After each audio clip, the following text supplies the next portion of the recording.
나는 어디로부터 와서 무엇을 하다가 어디로 가는가? 이 말씀을 요한복음 8장 12절에서 18절 말씀을 함께 봉독하시면서 시작하도록 하겠습니다. 죄송해요. 글씨가 너무 조그마네요. 다음부터 이 폰트를 쓰지 않고 좀 더.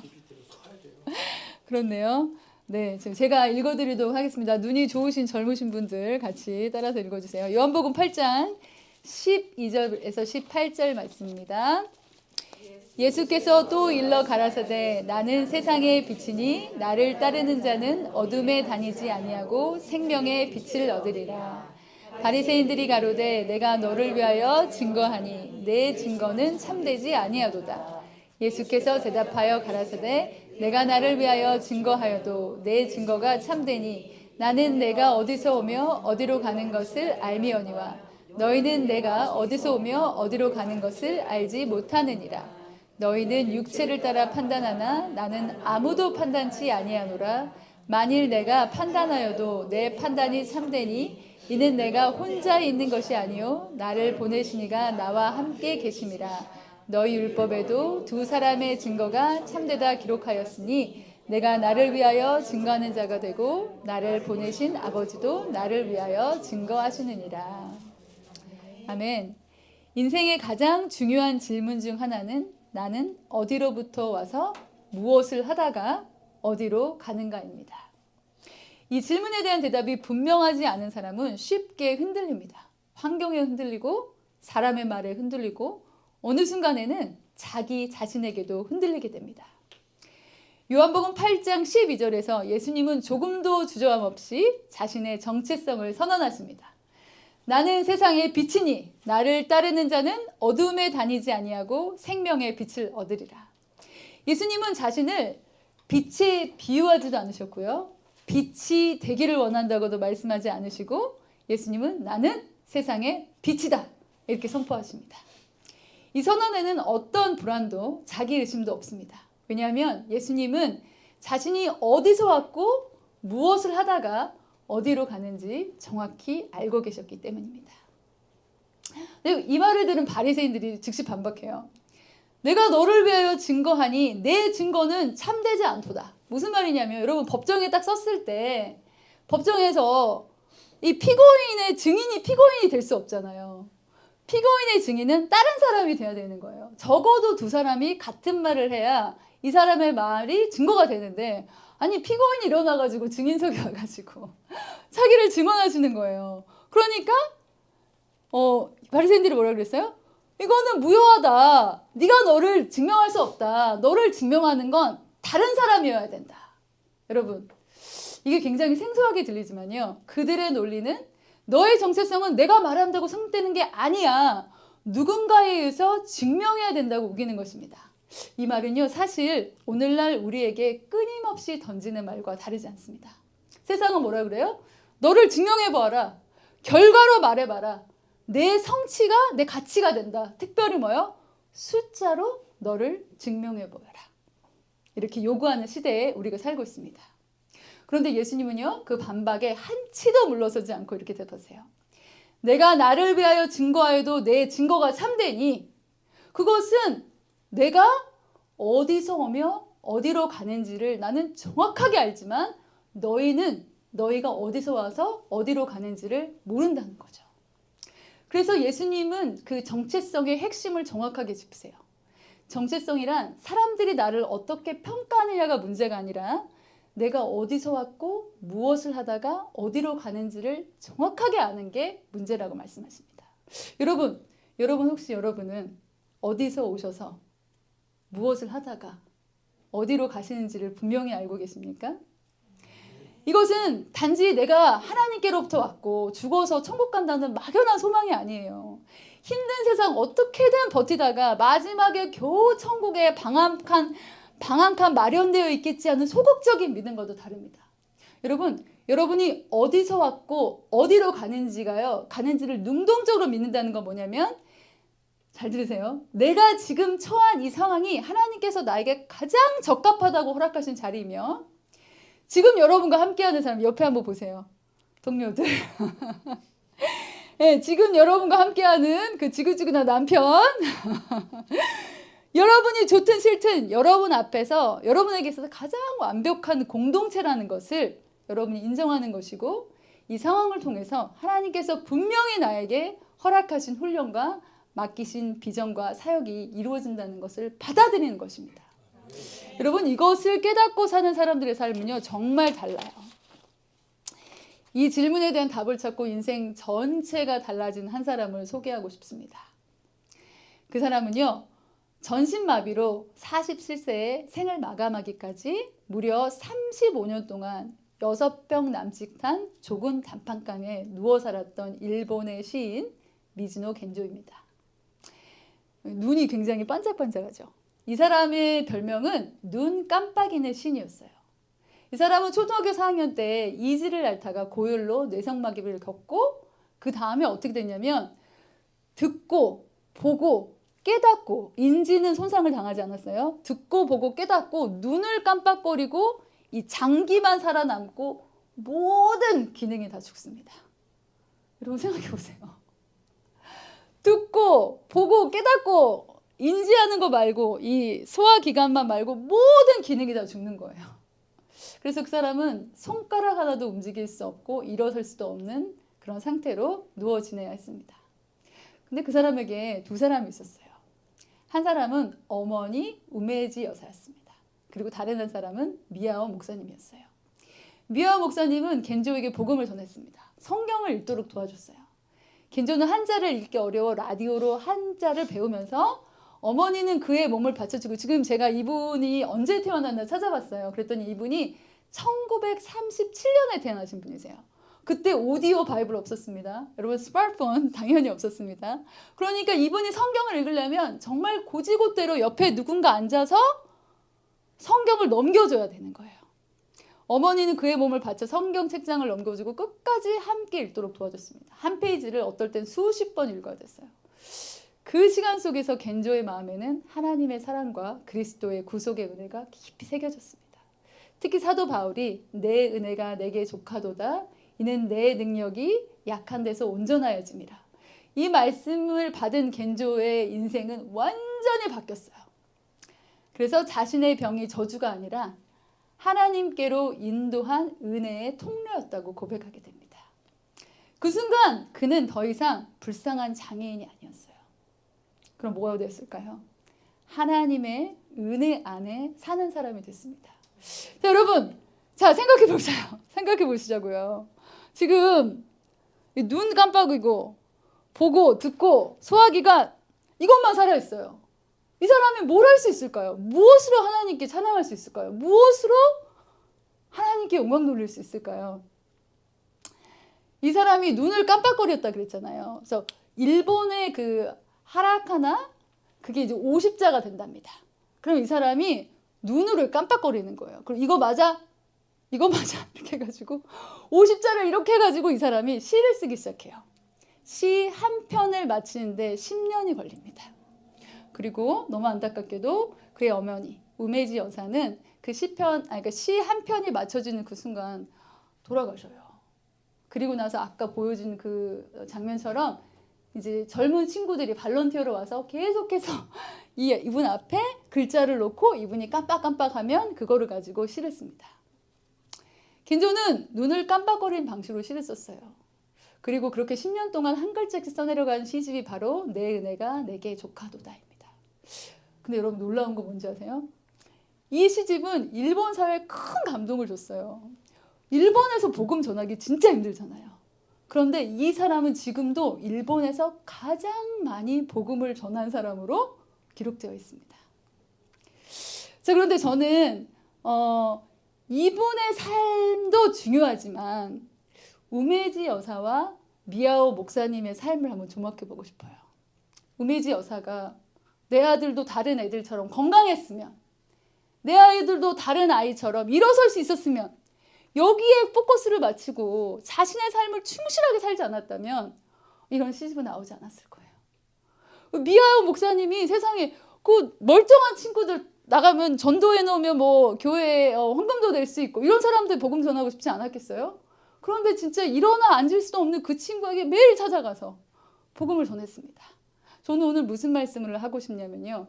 여러분이 어디서 오는지 알고 계시잖아요. 어디로 가시는지 알고 계시잖아요. 근데 내가 무엇을 하다가가 이 분명하지 않으면 사실은 여러분 굉장히 불행하게 이 세상을 사실 수밖에 없어요. 내가 무엇을 하다가가 정확하지 않으면 여러분 계속해서 다른 사람과 나의 인생을 비교하시면서 저 사람한테는 하나님이 있는데 나는 뭐야 라고 생각하십니다. 그런데 제가 오늘 무엇을 하다가라는 클루는 어디서 나오는 거냐면 여러분의 인생의 삶에 충실한 곳에서 나온다는 거죠. 이 우메조 여사와 미야오 목사님 그리고 이 겐조가 함께 일본 그 불모지 복음의 불모지 그 땅에서 가장 많은 사람에게 전도한 사람으로 지금까지 기억된다는 거예요. 그리고 이분은 47세의 인생을 마감했지만 지금도 전도하고 계세요. 이분의 시로. 이분이 그 전에 그런 사고를 당하지 않고 그런 상황이지 않았다면 이분의 시가 그렇게 감동이 되었을까요? 제가 이분의 시를 하나 읽어드리도록 하겠습니다.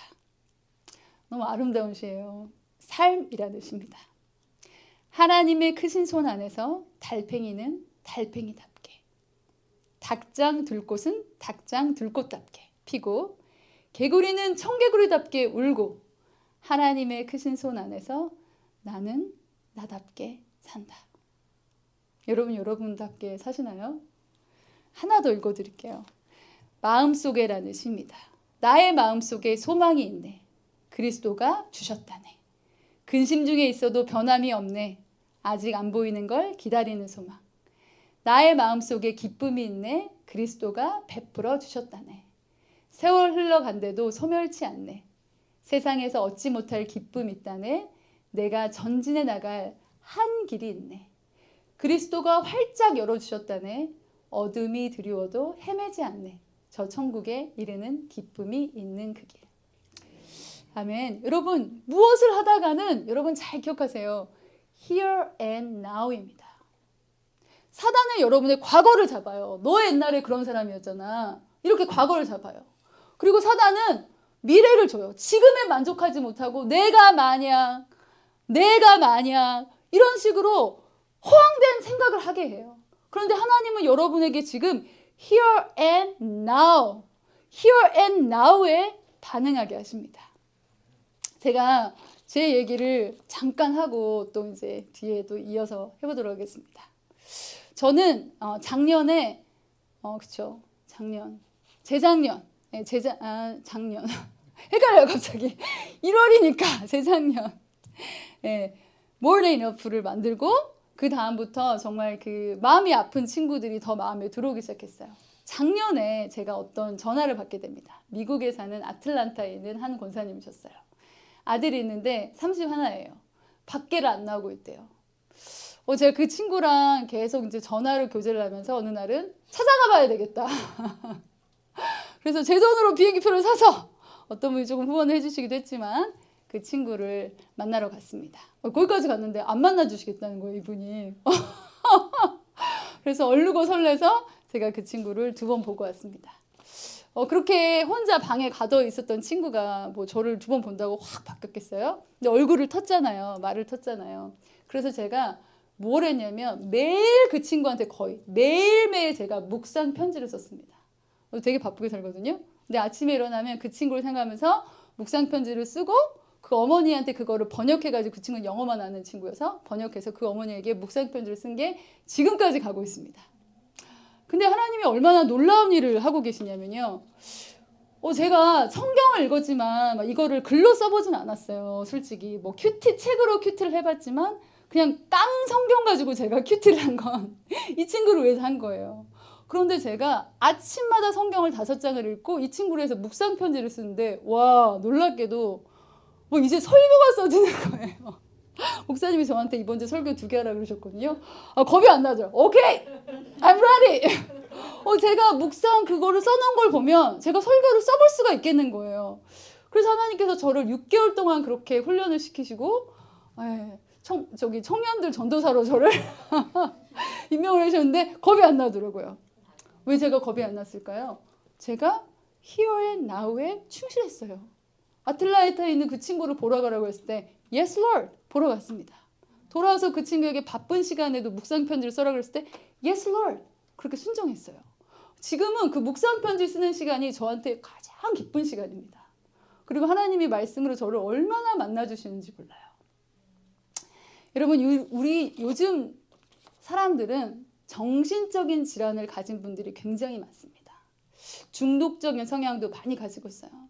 여러분, 그런데 그분들이 어떤 정신적인 질환이든지 간에 어떤 중독이든지 간에 그분들 안에서 공통적으로 발견되는 특징이 하나 있습니다. 그게 뭐냐면요. 사실 우리도 가끔 경험해요. 여러분 그런 적 있지 않으신가요? 큰일이 일어나지 않았는데도 어느 순간 갑자기 내가 너무 초라해 보이고 감사보다는 불평이 많아지고 이제 딱 여기까지 오면 만족보다는 비교 속에서 스스로를 불행하다고 생각하는 순간들이 옵니다. 이 모든 문제의 중심에는 뭐가 있을까요? 이 모든 문제의 중심에는 물론 은혜가 떨어지고 뭐 이런 것도 있겠지만 그냥 우리가 일반적인 언어로 봤을 때 낮은 자존감이 있습니다. 다시 말해 자기 존중감에 붕괴가 있다는 것이죠. 여러분 자존감은요 내가 나를 얼마나 존귀히 여기냐의 문제입니다. 내가 나의 가치를 인정할 수 있을 때 비로소 나는 타인도 사랑할 수 있고 나 자신도 사랑할 수 있는 거예요. 자, 그런데 자존감과 굉장히 비슷한 말이 있어요. 자존심입니다. 여러분 자존감과 자존심의 차이는 뭘까요? 자존감은 나는 있는 그대로 사랑받을 가치가 있는 존재라고 스스로 느끼는 마음이라면 자존심은 성과가 있고 남과 비교했을 때 내 가치가 이 정도는 될 것 같아 라고 생각하는 경쟁 속에서 만들어지는 게 자존감입니다. 그래서 놀랍게도요 여러분 여기 적어졌지만 자존감의 동의어는 열등감, 우월감이에요. 왜 자존감의 동의어가 열등감과 우월감일까요? 뿌리가 같아요. 뿌리가 뭐라고요? 비교의식 속에서. 비교의식 속에서 나타나는 거기 때문에 자존심은 내가 항상 남보다 적어도 나아야 돼. 지면 안 돼. 비교 속에서 생기는 긍정입니다. 그런데 여러분이 예쁘다고 생각하신다면 죄송하지만 여러분보다 더 예쁜 사람들이 많아요. 여러분이 똑똑하다고 생각하신다면 죄송하지만 여러분보다 똑똑한 사람들은 더 많아요. 비교 속에서 나를 발견하게 되면 항상 나보다 잘난 놈들이 있는 거예요. 그러면 그 사람들을 통해서 또 열등감과 우월감을 왔다 갔다 하게 되는 거죠. 자, 그런데 예수님은요 진짜 이 자존감의 끝 왕판이셨어요. 왜냐하면요 예수님은 자신의 정체성을 사람에게 가져오지 않으셨어요. 말씀에 너희는 육체를 따라 판단하나 나는 아무도 판단하지 아니하노라.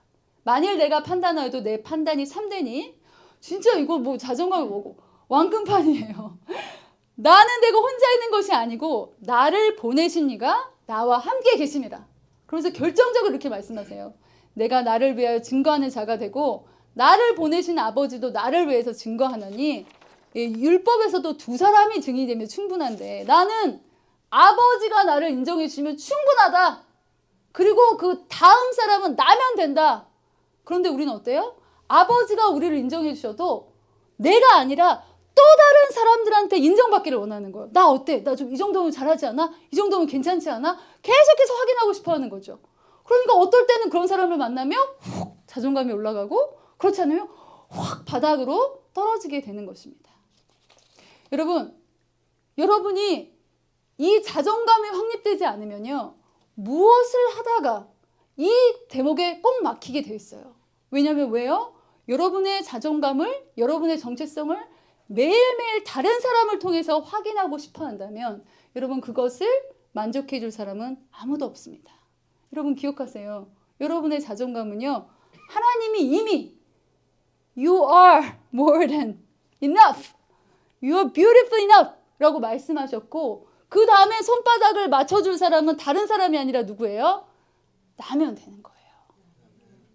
이것이 믿어지기 시작할 때 여러분 이것이 믿어지면 놀라운 일이 일어납니다. 내 인생에 불행이 오든 기쁨이 오든 그것이 다 의미가 있다는 것을 깨닫게 돼요. 제가 지난번 설교했을 때 조금 나눴던 건데 제가 이 부분을 꼭 오늘은 짚고 넘어가고 싶다. 지난번 간증에서 이걸 못했다. 좀 아쉬움이 있었어요. 뭐였냐면 저는 우리 아이가 어려움을 가지고 태어났지만 여기 캐나다에서 5학년 될 때까지 별로 어려움을 몰랐어요. 왜냐하면 익숙한 환경이 있었으니까. 근데 한국에 가서 한국 학교를 다니는데 얘가 완전히 무너지는 거예요. 3개월 동안 얼마나 무너졌는지 태행이 와서 제가 솔직히 살면서 이렇게 많이 울어본 적이 없었어요. 그 3개월을. 하나님이 말씀하셔서 나는 한국에 갔는데 왜 아이는 이렇게 무너지지? 왜 얘는 나 때문에 고통을 당하고 있지? 하나님은 왜 이 아이에게 고통의 순간을 나의 순종을 통해서 요구하시지? 그때 제가 했던 일이 뭐냐면 매일매일 그 집 교회에 있는 새벽 기도를 갔어요. 하나님 저게 말씀해 주세요. 왜 이런 일이 생기는 겁니까? 말씀해 주세요. 기도하면 하나님이 저에게 꼭 말씀을 주셨어요. 그럼 그 말씀을 이제 가지고 집에 가는 거예요. 그래서 다니엘을 깨워서 다니엘 하나님 너에게 이거를 말씀하셨어. 제가 매일 어떤 마음이었냐면 새벽에 따뜻한 밥을 지어서 아이에게 먹여주는 느낌이었어요. 그리고 나서 저희는 학교를 결국은 포기할 수밖에 없었습니다. 그래서 집에 아이가 있었고 그 시간이 저에게 너무너무 힘든 시간이었고 한국에서는 그 시간이 저한테는 퀘스천이었어요. 하나님은 왜 그렇게 하셨어요? 왜 그때 아이를 이렇게 힘들게 하셨어요? 라고 저는 하나님께 따지질 못했어요. 왜냐하면 제가 한국에 있었을 때 너무나 큰 은혜를 받고 너무나 큰 사랑을 받고 너무나 놀라운 기적들을 매일매일 경험했기 때문에 따지질 못했지만 퀘스천을 가지고 왔습니다. 돌아와서 여러분이 알다시피 저는 MT를 만들게 됐어요. 이 어려운 친구들을 품는 것도 힘든데요. 어려운 친구들의 엄마는요, 따따부리더라고요. 그래서 제가 솔직히 포기하고 싶을 순간이 너무 많았어요. 나 이렇게 고생하는데 알아주지도 않고 내 마음을 힘들게 하는 이 사람들 다 버리고 싶었어요. 근데 제가 버리고 싶을 때 하나님이 3개월 동안 저를 고통 가운데 두셨던 그것을 생각나게 하셨어요. 그러면서 나와 같은 아픔을 가지고 있는 이 사람들을 버릴 수 없게 됐어요. 여러분 저를 계속해서 따라다녔던 수식어는 여러분도 저한테 그런 말씀을 꽤 하신 분들이 계시는데 You are very talented. You have so many talents. 제가 탤런트가 많다는 얘기를 되게 많이 들었고 그전에는 제가 재능으로 교회를 섬겼어요. 근데 신기한 건 뭐냐면 재능으로 교회를 섬겼을 땐 제가 아무리 섬겨도 공허하더라고요. 아무리 섬겨도 뭔가 비어있는 것 같은 거예요. 난 열심히 했는데 돌아보는 건 비어있는 마음이었어요. 그런데 제가 MT를 섬기는 건요. 제 아픔으로 섬깁니다. 제 고통으로 섬겨요. 정말 찢어지는 이 마음으로 섬깁니다. 찢어지는 마음으로 섬기니까 제가 힘들면 도망을 못 가요. 내가 너무 고통받았기 때문에. 포기하고 다른 거 하고 싶어도 도망가지를 못해요. 아픔을 가지고 섬기는 지금 도망갈 수 없어서 하나님 더 붙잡고 근데 놀라운 건요. 아픈 곳에서 생명이 나오더라고요. 그 아픈 곳에서 진짜 열매를 저는 보게 되었습니다. 그래서 여러분 저는 자신 있게 말할 수 있어요.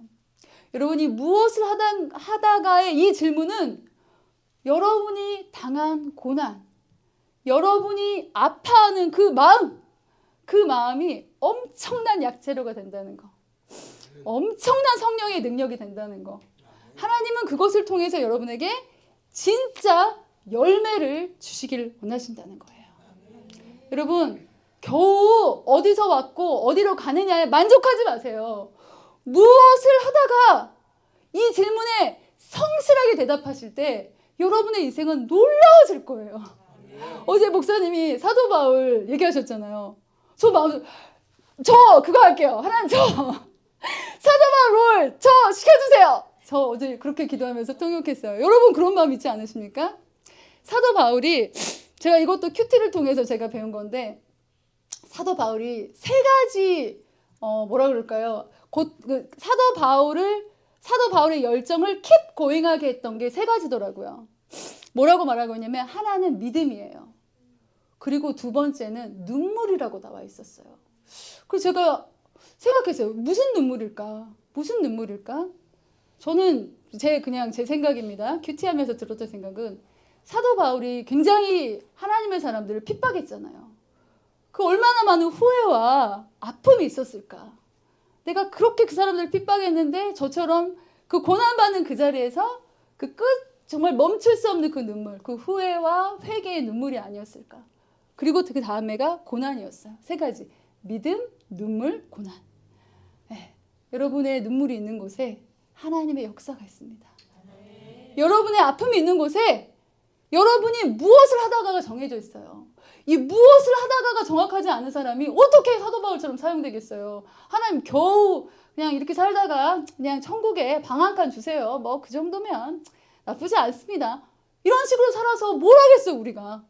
그렇지 않겠어요, 여러분? 정말 사도 바울, 하나님 저에게 저 시켜주세요. 저 시켜주세요. 딴 사람 말고 나 시켜주세요. 여러분 그렇게 말씀하고 싶지 않으십니까? 네. 저는 정말로 제가 예수생명교회를 너무 좋아합니다. 너무 사랑해요.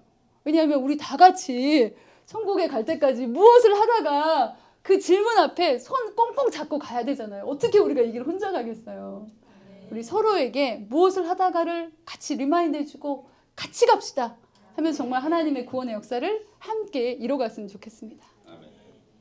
사랑하는 여러분, 정체성은요, 평안할 때보다 위기의 순간에 더 분명하게 드러납니다. 인생의 가장 어두운 시기가 찾아올 때 여러분이 어디서 와서 무엇을 하다가 어디로 가는지를 얼마나 깊이 알고 신뢰하는지가 여러분의 삶을 결정해요.